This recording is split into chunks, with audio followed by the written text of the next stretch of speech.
Hello guys, how are you? I'm Hardeep Singh. Welcome back to your own YouTube channel.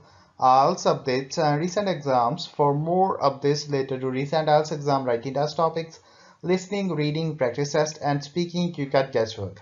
Please, guys, participate in everyday listening and reading practice test to achieve your desired band score in your actual IELTS exam. Please hit the like and subscribe button. Press the bell icon for the upcoming notifications. Don't forget like, subscribe and share my YouTube channel and my Facebook page, IELTS updates and recent exams. Part 1. You will hear a conversation between a guest and the receptionist at a hotel. First, you have some time to look at questions 1 to 5.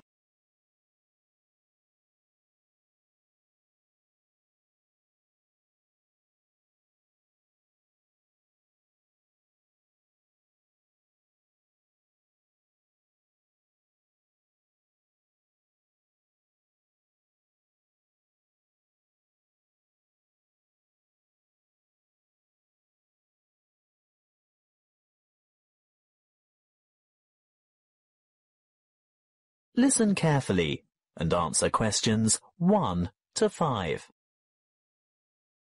Good afternoon. My name is Kelvin Jones. I booked by internet yesterday. Good afternoon, Mr. Jones. Welcome to the Armitage Hotel. Can you spell your first name for me, please? Certainly. Kelvin. Thank you. Do you have your booking number?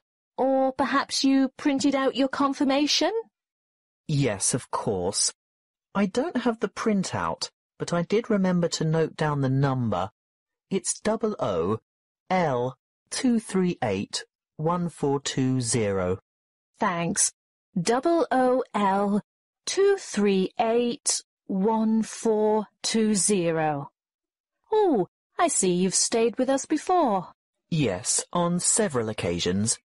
And do you still have the same vehicle registration number? HQW5919? Well, no. This time I have the company car. And what is the registration number? Oh dear, I can't remember. Hang on a minute. Here it is on the keyring. HUV 3331. Thanks. HUV 3331. Now, today is the 21st of May, and I see you've booked a deluxe room on the 5th floor, room 501. Really? I booked a deluxe room. I usually only ever have a standard double room. It's the off-season, Mr. Jones, and we've upgraded you. How nice. And what does the deluxe room have? Is it as good as a suite? Almost. It has all the usual, plus a spa bath, fully stocked bath fridge, a king-size bed, and a balcony. Is there a view from the balcony? Yes. Is that a view of the bay? Yes, and a glimpse of the Blue Lagoon as well. Very nice. I hope it'll be warm enough to sit out there. We can't guarantee the weather, Mr. Jones, although we do try to make your stay as comfortable as possible. Thank you. Now that you mention comfort, is it possible to have some extra pillows, please? I have a sore shoulder, you see, and I need to prop it up at night, or I don't get any sleep. Well, you'll find pillows on the bed, of course, and we can send up a couple more later. Well, I'd appreciate that. One more thing. You paid by credit card over the internet. Can I see your credit card, please? Oh, of course. And some photo ID? What would you like? Driver's license? Yes, that's fine. You're staying for 5 days, is that right? That was the original plan, yes. But the conference has been cut short by 2 days because the keynote speaker is ill. So I'll be going home on Wednesday. So that's just 3 nights in all. Afraid so. Before you hear the rest of the conversation, you have some time to look at questions 6 to 10.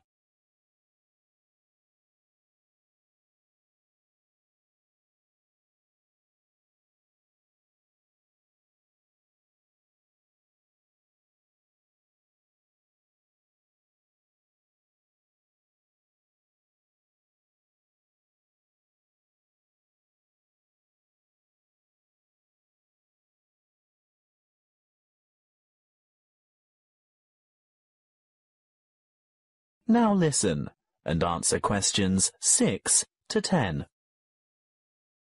Is there anything else I can help you with? Actually, there is. The conference is in a building called Chancery Chambers, but I don't have any idea how to get there. Oh, that's the funny-shaped building on the corner of King and Richard Streets. It's quite straightforward, really, and only a few minutes' walk. Look, I'll show you on this map. Good. A map.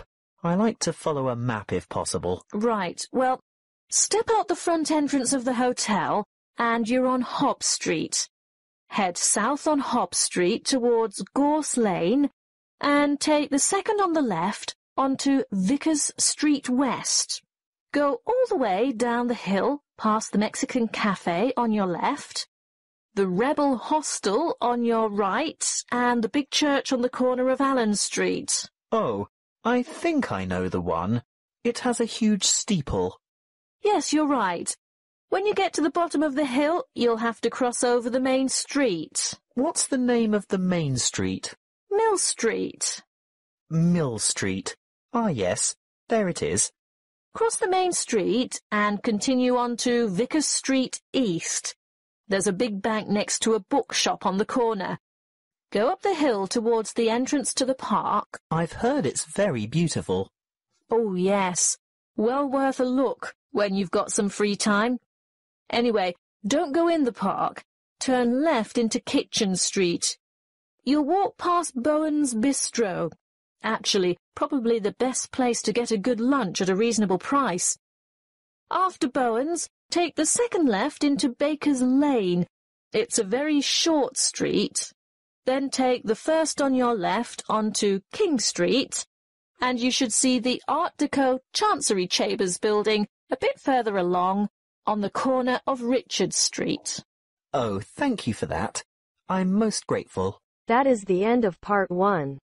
You now have half a minute to check your answers.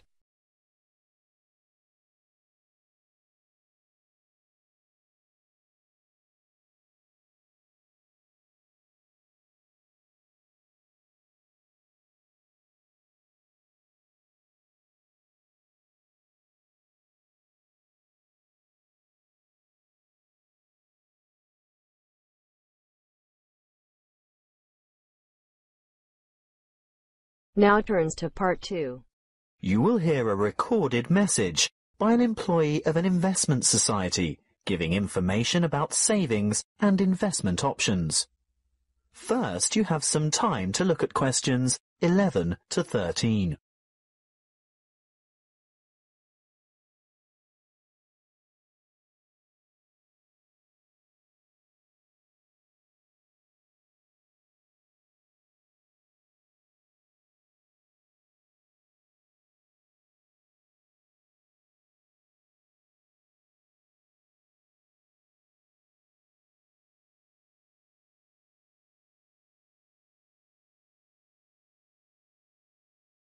Listen carefully and answer questions 11 to 13.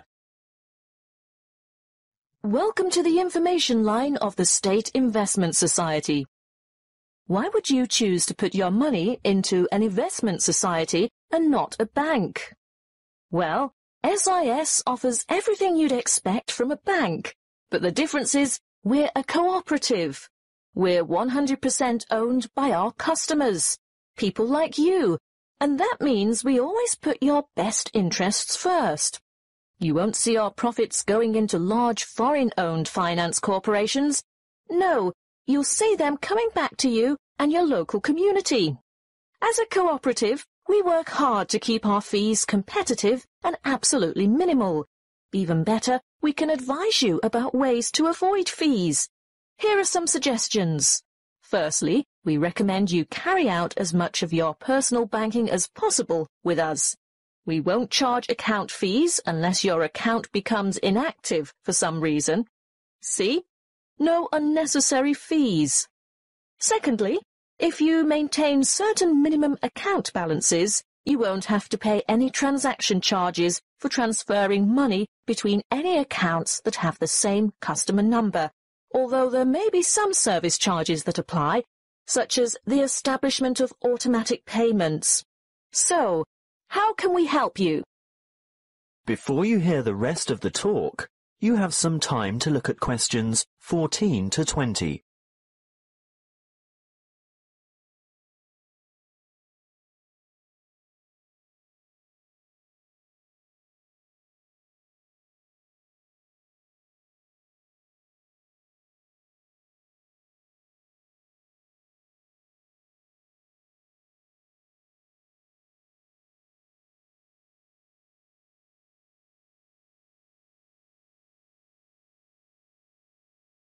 Now listen and answer questions 14 to 20. Let's look first at savings options. We can give you 3 options. Our internet account earns you interest from your very first dollar deposited. You don't have to maintain a minimum balance, and you earn a good interest rate from the start. Interest calculated daily and paid into your account monthly. You always have immediate access to your money by using the internet, text or telephone banking. What's more, there are no account or transaction fees. With our Stairs Savers scheme, the more you save, the higher interest you earn. Again, there's no minimum balance, but as your balance grows, you'll earn higher interest rates. There are 3 interest tiers or steps, plus bonus interest. Interest is calculated daily and paid monthly. Now, what about access to your money? You are free to make as many withdrawals as you like, but if you restrict them to 1 a month and your balance increases over that month, then you'll earn that bonus interest.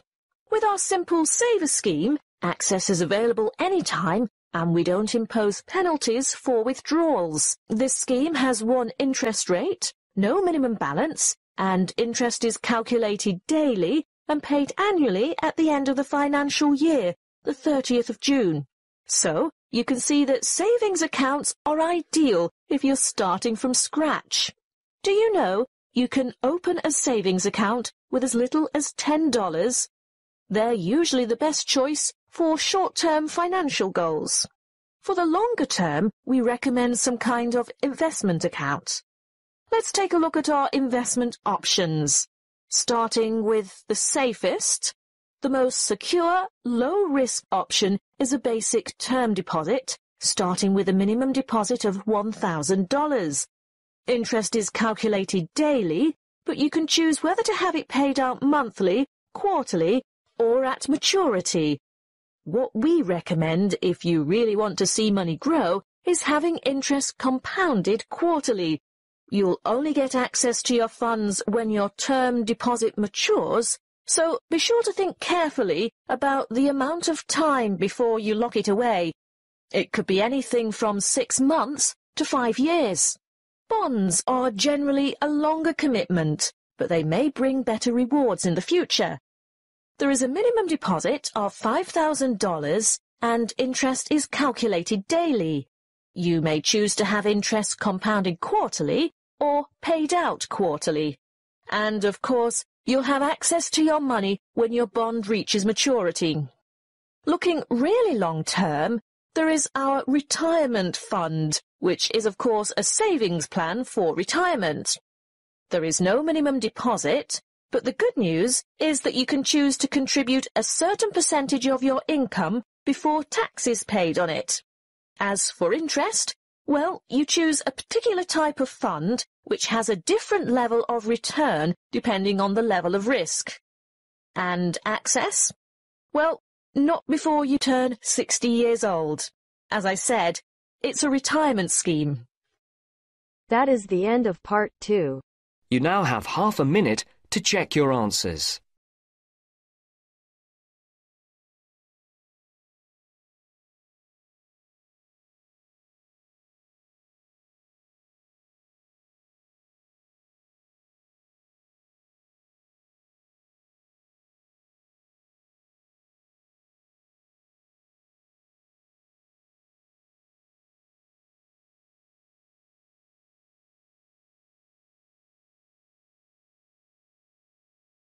Now turns to part 3. You will hear a tutor discussing with 2 students their research for a paper in cyber psychology. First, you have some time to look at questions 21 to 25.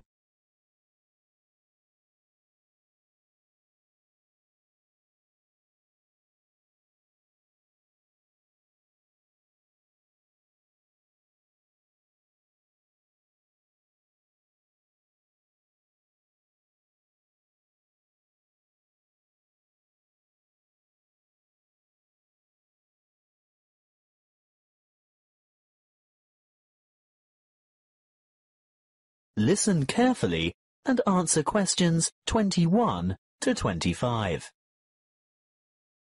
I'm very glad that the two of you decided to pursue this research topic, because I think it's not only much needed, but very relevant to current psychological concerns about addiction issues in young people. Now, tell me, how did you get started?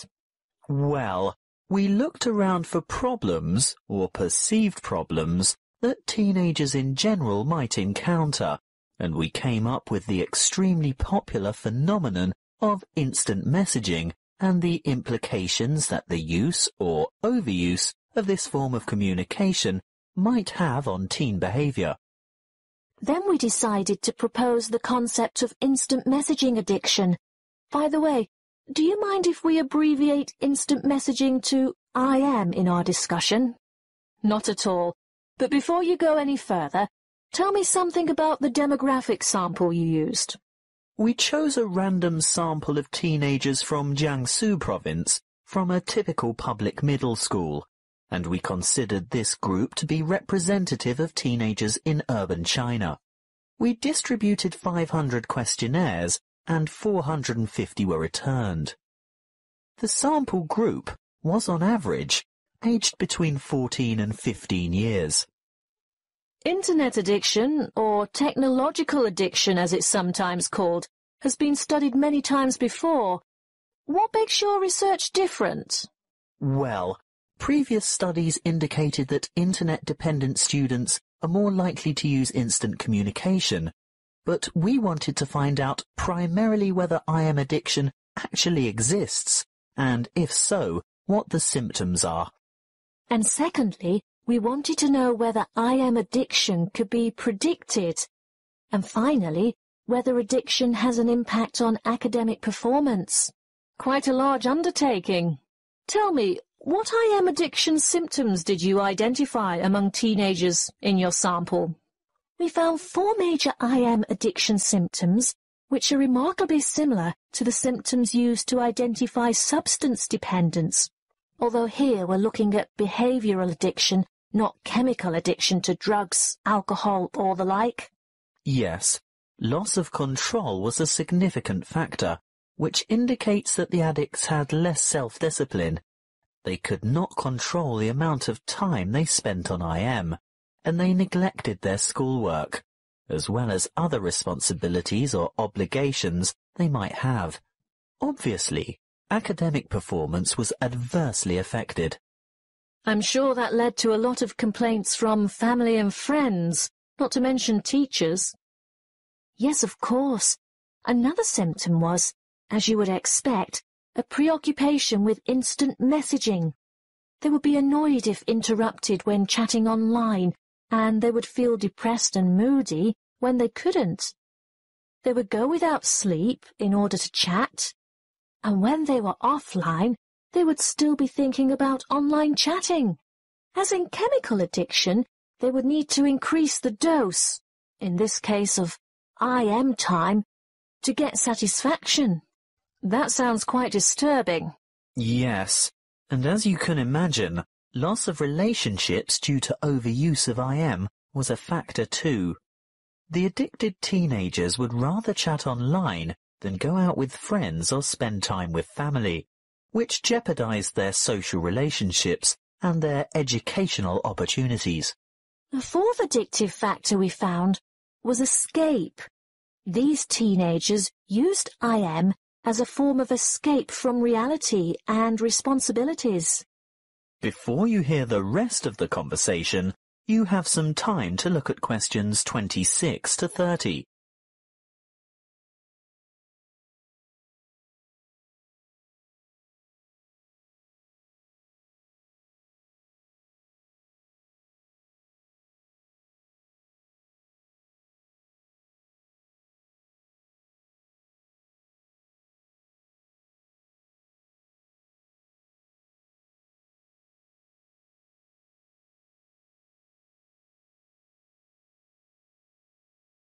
Now listen and answer questions 26 to 30.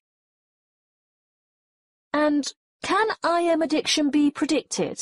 Well, we found a definite correlation between shyness and IM addiction. Not only shyness, but also a feeling of alienation was a predictor too. Alienation from family, peers, and school. So the more alienated they feel, the more they look for affection, friendship, and social support through IM. Exactly. But interestingly, what we found was that alienation was a predictor for addiction, but not necessarily related to a high level of IM use. How do you explain that?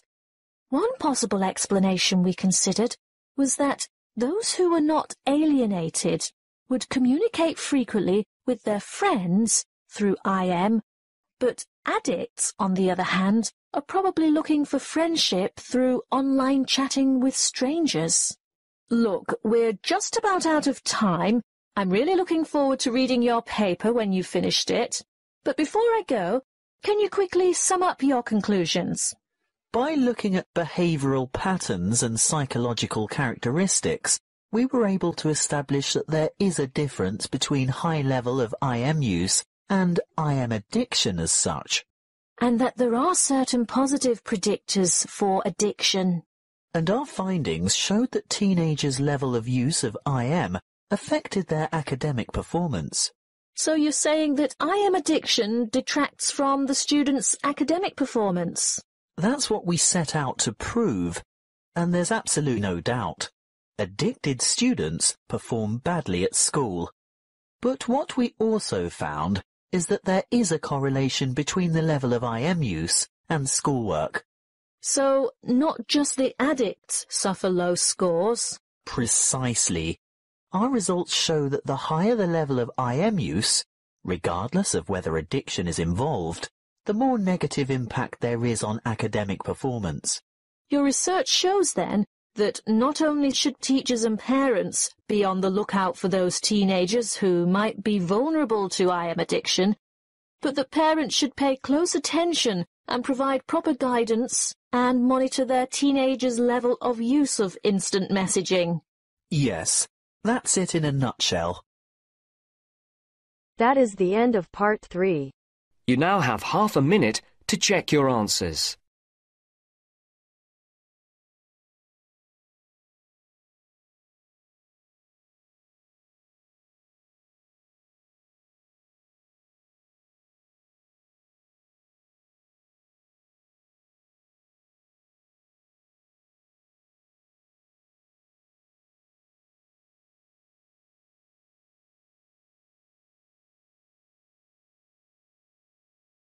Now turns to part 4. You will hear a geography lecture on the British Isles. First, you have some time to look at questions 31 to 40.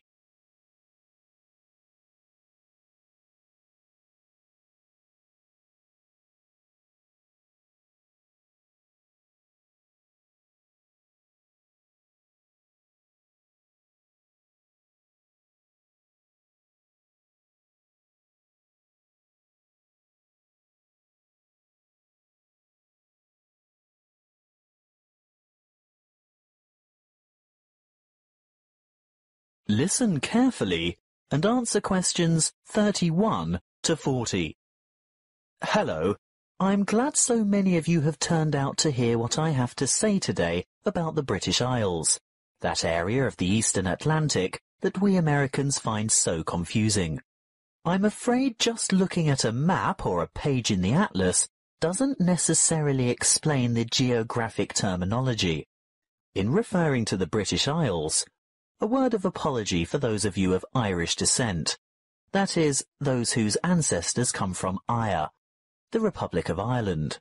No matter how geographically accurate the place names that I use today are, some of you will be understandably upset to be included in anything termed British. I have a very useful image that might help you differentiate between the various labels that distinguish the political and geographic reality of the so-called British Isles. I want to show you a Venn diagram which is a mathematical illustration that shows all the possible relationships between sets. Look at this Venn diagram, and you will see that the geographical terminology is in bold, while the political terms are in italics. See here the British Isles in bold and the British Islands in italics. The aim of this lecture is to explain the meanings of and relationships among those terms. In geographical terms, you will see that the British Isles is an archipelago made up of the two large islands of Great Britain and Ireland, and including many smaller surrounding islands. Of course, you can't tell from the Venn diagram the true comparative size of these islands. You'll need to look at the map for that. But take my word for it, Great Britain is the largest island of the archipelago, followed by Ireland, which, in reality, geographically, lies to the west, and there are over 1,000 smaller islands.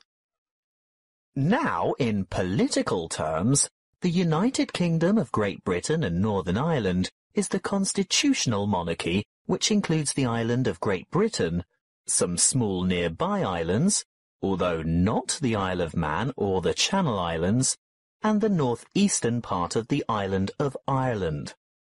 Thank goodness it is generally shortened to United Kingdom, the UK, Great Britain, or even the abbreviation GB, although none of these are strictly correct, of course.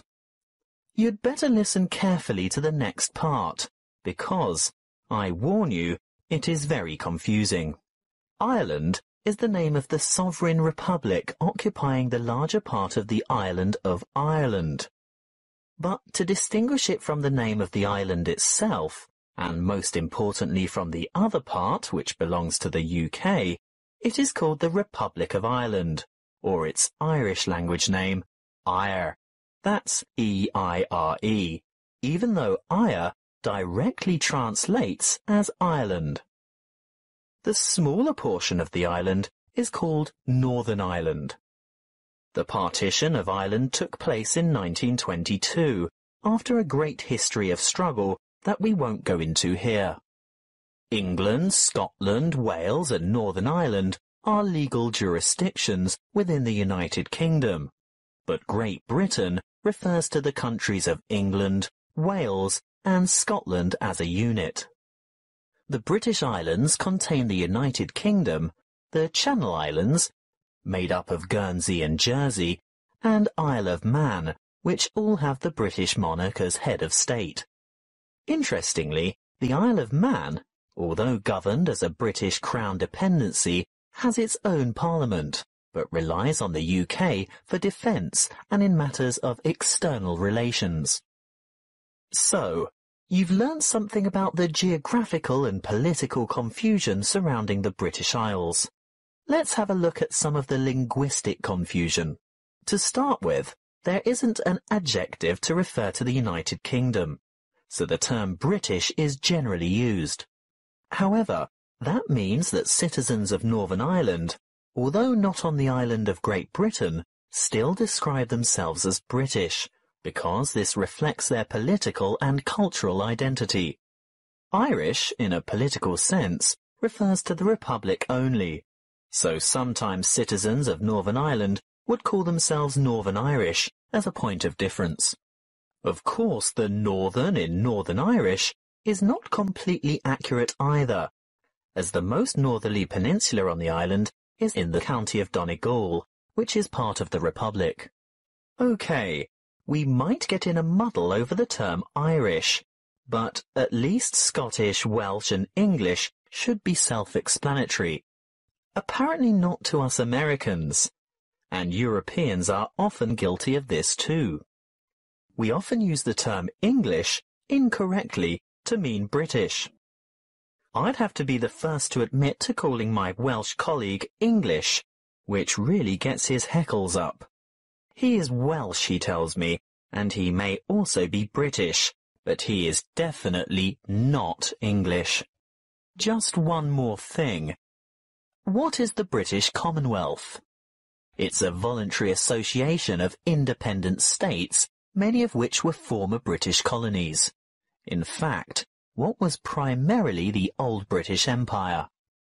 However, it's no longer known as the British Commonwealth, but is now called the Commonwealth of Nations instead, presumably because current members do not want to remember the old colonial ties. That is the end of part 4. You now have half a minute to check your answers. So guys, don't forget like, subscribe and share my YouTube channel and my Facebook page. IELTS updates and recent exams. For more updates related to recent IELTS exam writing test topics, listening, reading, practice test and speaking, you got guesswork. Please guys, participate in everyday new IELTS listening and reading practice tests to achieve your desired band score in your actual IELTS exam. For more IELTS material, visit my official website www.ieltsupdatesandrecentexams.com. The link is given below in the description. If you need PDF files of latest IELTS material, then please join my Telegram channel. So guys, please write your score below the comment section. Again, thanks for listening. God bless you all guys. Stay tuned, stay safe.